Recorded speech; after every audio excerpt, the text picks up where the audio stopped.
Module 3 will go through some case studies to exemplify the different methodologies and approaches presented in Module 2. The first case study presented here is Brussels. For Brussels, we will present urban metabolism findings from the research and policy-making realms. The case study of Brussels will be subdivided into 3 videos. The first one, the one you're watching, will present different sources used for studying the metabolism of studies. The second video will present urban metabolism studies coming from the academic research. And the third video will go through the results from an administrative report that has carried out at urban metabolism and which was used to develop circular economy strategies. Brussels is one of the lucky cities for which an urban metabolism study was already carried out in the past.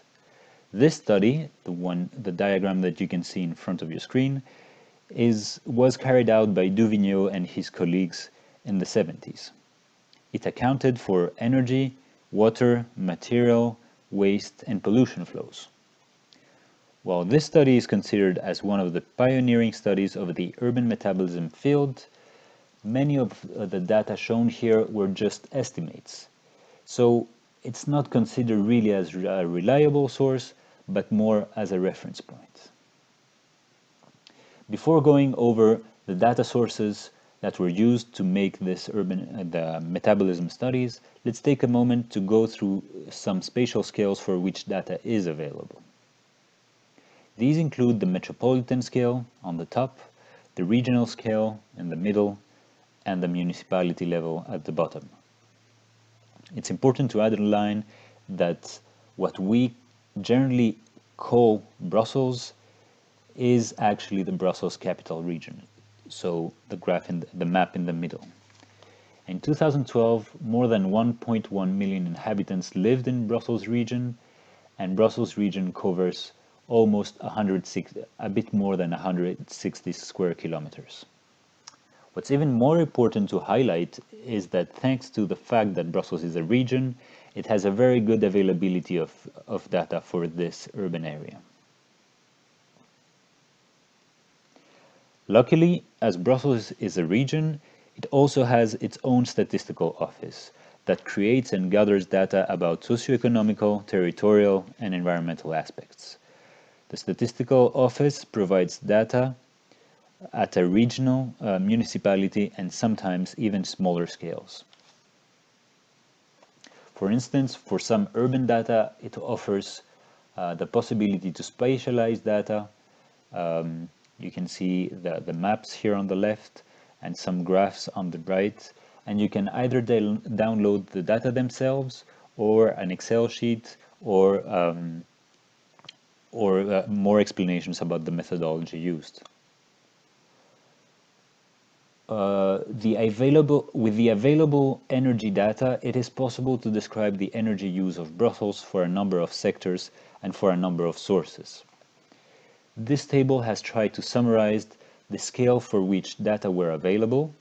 So the first column, the energy use, the second column, the energy source, the second column, the energy use, the third column, the time interval for which there was data on the fourth column, and finally the source of this data on the final column.